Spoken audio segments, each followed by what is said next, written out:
शहादा शहरात प्रतिबंधित नायलॉन मांजाच्या साठा व विक्री विरोधात पोलिसांनी ठोस कारवाई केली आहे।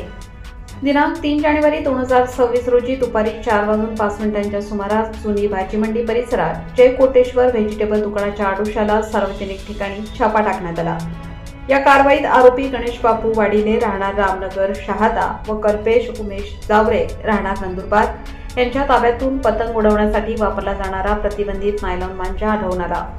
पोलिसांनी मोनोकेटीसी इंडस्ट्रियल यूज ओनली असे छाप असलेले एकूण 80 नायलॉन मांजाचे बंडल फिरक्या जप्त केले असून त्याची किंमत एकूण सुमारे 1,20,000 रुपये इतकी आहे।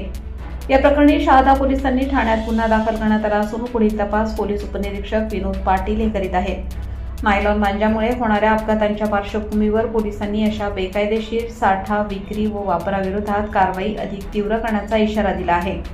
रईस शेख, विसरवाडी।